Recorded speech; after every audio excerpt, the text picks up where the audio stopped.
নবী রাহমাতুল লিল আলামিন বলছেন, বান্দা যখন সিজদায় যায় কপালটা তার মাটিতে লাগে না, রহমানের দরবারে গিয়ে লাগে। আফসোস আমাদের জন্য সেই সিজদাকে না বুঝার কারণে। আপনাদের মসজিদেও হয়তো অনেকবার আপনারা লক্ষ্য করেছেন, রুকুতে না হয় সিজদাতে না হয় বৈঠকে ইমাম যদি কোনো রকম একটু দেরি করে, 5-10 সেকেন্ড যদি একটু সালাম ফিরাতে দেরি করে কিংবা উঠতে দেরি করে, পিছন থেকে একটা কাশি নামক মিসকল চলে আসে। কাশি নামক মিসকল চলে আসে, ও ভাই তুই কাশলি কেন, তোর কি জক্কা হয়েছে? বলে যে না, ঠান্ডা লেগেছে। না তো কাশলি কেন? বলে যে হুজুরকে একটু সিগন্যাল দিলাম। কিসের সিগন্যাল? বলে যে আমার 3 তাসবিহ শেষ হয়েছে। হুজুর আপনারটা শেষ হলে আপনি এবার তুলতে পারেন, আপনি এবার মাথাটা তুলতে পারেন, আপনি এবার মাথাটা তুলতে পারেন। হুজুর আমার তাশাহুদ শেষ হয়েছে, দরুদ শেষ হয়েছে, আপনার শেষ হলে আপনি এবার সালামটা ফিরাতে পারেন। কিরে ভাই, নামাজ তো মওলার সামনে দাঁড়ানোর একটা সুবর্ণ সুযোগের নাম, নামাজ তো গুনাহ মাফের একটা জারিয়ার নাম, নামাজ তো রবের রহমত পাওয়ার একটা জারিয়ার নাম। এখানে এসে তুই তাড়াতাড়ি করছিস কেন? বলে যে আফসোস, আমি নামাজটা জেনেছি, বুঝার মতো বুঝতে পারিনি। জেনেছে তারা শুধু সপ্তাহে জুমার দিন যায়, আজকে যেমন গিয়েছে 2 রাকাতের জন্য। আর যারা নামাজ বুঝতে পেরেছে তারা তো 5 ওয়াক্ত পড়ে পড়ে হাজার ব্যস্ততার মধ্যে রাতের ঘুমটাকে হারাম করে গভীর রাতে তাহাজ্জুদ নামাজে দাঁড়াইয়া যায়। কাউকে টেনে মসজিদে আনা যায় না। ওরা হচ্ছে জান্নেওয়ালা, আমার মতো আপনার মতো।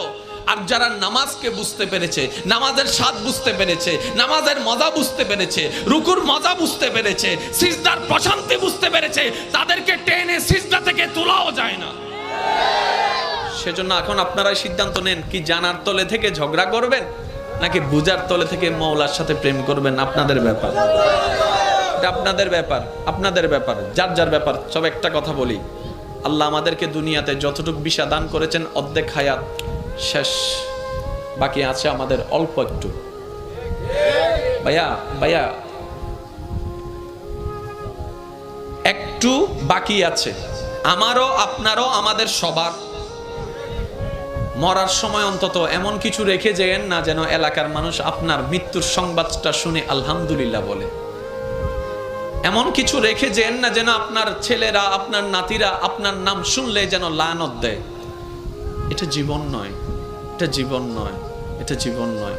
এমন একটা জীবন বানান যেন আপনার মৃত্যুর সংবাদটা শুধু আপনার পরিবারের মুখে চোখের মধ্যে মলিনতা আর অশ্রু আনবে না, শুধু আপনার আশেপাশে পরিচিতরা পর্যন্ত বলবে, আহ আফসোস, আজকে একজন নেককার বান্দাকে হারিয়ে ফেলেছি, আজকে একজন মায়ার মানুষকে হারিয়ে ফেলেছি, আজকে একটা মমতার মানুষকে হারিয়ে ফেলেছি। যেভাবে সিদ্দিকে আকবরের দুনিয়া থেকে যাওয়ার পরে জগৎ কান্না করেছে, ফারুকে আজম যাওয়ার পরে জগৎ কান্না করেছে, ওসমান ও আলী যাওয়ার পরে জগৎ কান্না করেছে, ইমাম হোসেন কারবালায় শহীদ হওয়ার পরে 2022 সালে চট্টগ্রামের মানুষ পর্যন্ত কান্না করছে। আল্লাহু আকবার।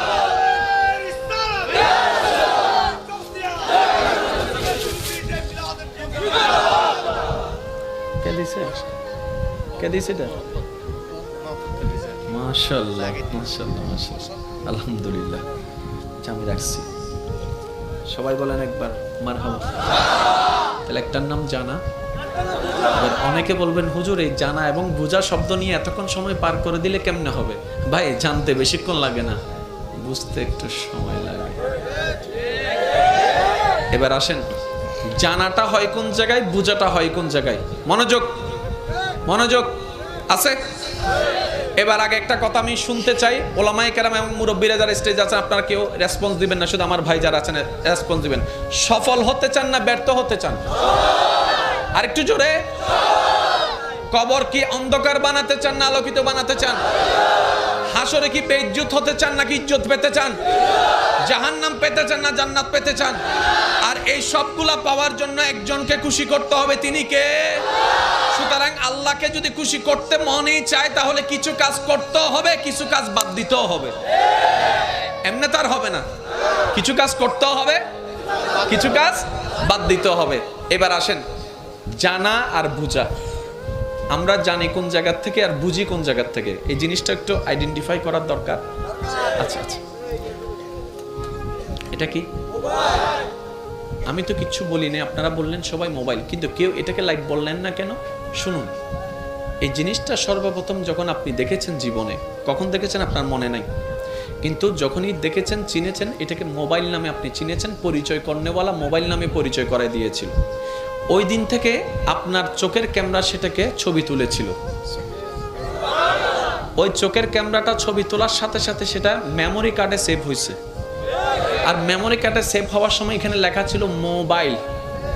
সেজন্য আপনার ব্রেন যতদিন ঠিক থাকবে, আপনাকে জিজ্ঞেস করার সাথে সাথে আপনি মোবাইল বলবেন। যেদিন এটা নষ্ট হয়ে যাবে, যখন সব সফটওয়্যার সবগুলো আউলা জাউলা হয়ে যাবে, মেমোরি কার্ড যখন ফরম্যাট হয়ে যাবে, সেজন্য পাগলকে বললে পাগলে চিনে না, কয় মোবাইল দেখাইলে সে বলে যে লাইট, লাইট দেখাইলে বলে মাইক্রোফোন, মাইক্রোফোন দেখাইলে বলে বলি গড়ি। ব্যাপারটা কি? কারণ ওখানে সিস্টেম সবগুলা নড়ে গিয়েছে। মনে রাখবেন ভাইয়েরা, জানাটা হয় এখানে, জানাটা সেভ হয় ব্রেইনে, বোঝাটা আসতে হয়। আরেকটু জোরে বলেন না রে ভাই। জানাটা হয় এখানে, এটা আমার নয়, সবার।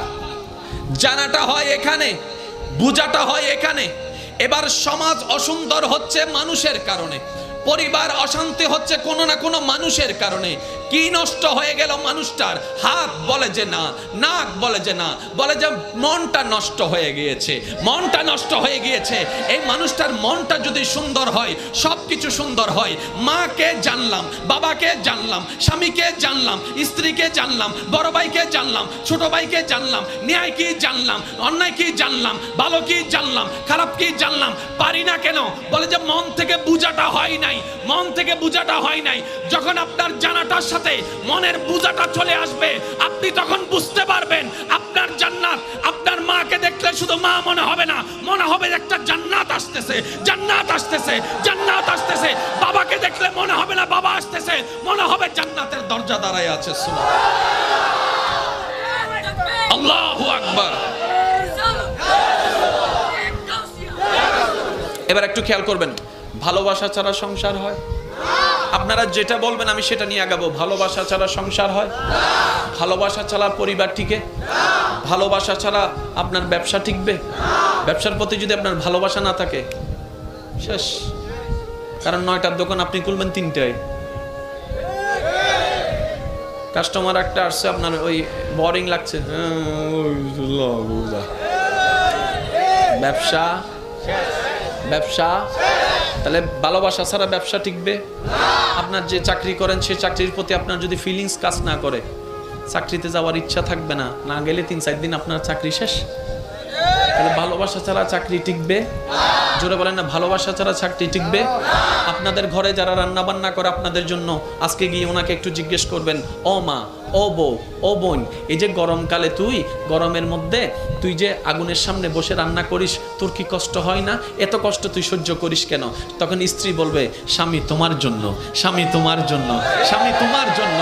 মা বলবে, সন্তান তোদের জন্য করি, তোদের জন্য করি। বোনে বলবে, ভাই তোদের জন্য করি, কারণ আমি তোকে এখান থেকে ভালোবাসি, এখান থেকে ভালোবাসি। ওই ভালোবাসার যখন অনুভব হয়, গরম আর গরম লাগে না, গরমের উপরেও শক্তিশালী হয়ে যায় ভালোবাসা। এবার আমি আওয়াজ দিব, সবাই আমাকে ফুল ভলিউমে আওয়াজ দিবেন। ভালোবাসা ছাড়া সংসার টিকে, ভালোবাসা ছাড়া পরিবার টিকে, ভালোবাসা ছাড়া ব্যবসা হয়, ভালোবাসা ছাড়া চাকরি হয়, ভালোবাসা না থাকলে পড়ালেখা হয়, ভালোবাসা না থাকলে কোনো কিছু হয়। তাহলে ভালোবাসা না থাকলে নামাজ কিভাবে হবে? ভালোবাসা না থাকলে রুকুটা কিভাবে হবে? ভালোবাসা না থাকলে সিজদা কিভাবে হবে? তাই তো নবী রাহমাতুল্লিল আলামিন বলছেন, নবী রাহমাতুল্লিল আলামিন বলছেন, বান্দা যখন সিজদায় যায়, কপালটা তার মাটিতে লাগে না, রহমানের দরবারে গিয়ে লাগে।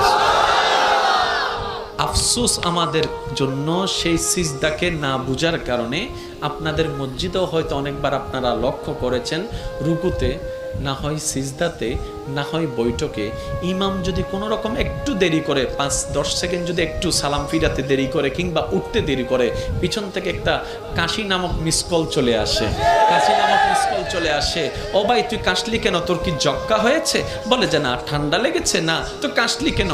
বলে যে হুজুরকে একটু সিগন্যাল দিলাম। কিসের সিগন্যাল? বলে যে আমার 3 তাসবিহ শেষ হয়েছে। হুজুর আপনারটা শেষ হলে আপনি এবার তুলতে পারেন, আপনি এবার মাথাটা তুলতে পারেন, আপনি এবার মাথাটা তুলতে পারেন। হুজুর আমার তাশাহুদ শেষ হয়েছে, দরুদ শেষ হয়েছে, আপনার শেষ হলে আপনি এবার সালামটা ফিরাতে পারেন। কিরে ভাই, নামাজ তো মওলার সামনে দাঁড়ানোর একটা সুবর্ণ সুযোগের নাম, নামাজ তো গুনাহ মাফের একটা জারিয়ার নাম, নামাজ তো রবের রহমত পাওয়ার একটা জারিয়ার নাম। এখানে এসে তুই তাড়াতাড়ি করছিস কেন? বলে যে আফসোস, আমি নামাজটা জেনেছি, বুঝার মতো বুঝতে পারি। যদি ভালোবাসা থাকতো সে আর কাশি দিতে পারতো না। সে বলতো যদি সিজদায় এতটু আরেকটু থাকতে পারি। এক পর্যায়ে সে বলতে বাধ্য হবে, মওলা মরণ তো একদিন না একদিন হবে, আমার মরণটা না হয় এমন অবস্থায় দিও যেন আমার কপালটা তোমার দরবারে সিজদা অবস্থায় থাকে। মওলা আমার কপালটা তোমার দরবারে সিজদা অবস্থায় থাকে। আমার জবান থেকে বের হবে সুবহান রাব্বিয়াল আলা, সুবহান রাব্বিয়াল আলা, সুবহান রাব্বিয়াল আলা। আমি বান্দা তোমার প্রশংসা করতে থাকবো, ওই মুহূর্তে যেন আমার জানটা তোমার দরবারে চলে যায়। ভালোবাসা ছাড়া কিচ্ছু হবে না। এবার আপনি মানেন না মানেন, এবার নিজেকে প্রশ্ন করুন, তর্কের দরকার নাই। নামাজের প্রতি কার ভালোবাসা কেমন এবং সে ভালোবাসার মূল কারণ কি? কারণ দুইটা, কারো ভালোবাসা জান্নাত, কারো ভালোবাসা রহমান। কিন্তু আমাদের বেশিরভাগের ভালোবাসা যদিও থাকে সেটা হচ্ছে অনলি ফর জান্নাত, অনলি ফর, জোরে বলেন। এটা আপনাদের অনেকের মাথায় বসে নেই, একটু পরে আপনারা নিজেরাই বুঝতে পারবেন। বললাম না আজকে 50-50, আমি করব 50, বাকিটা আপনারাই সামলাই নিতে পারবেন ইনশাআল্লাহ। স্যার দেখি একবার যার যত শক্তি আছে মহব্বত নিয়ে একবার দরুদ শরীফ পড়েন। আল্লাহু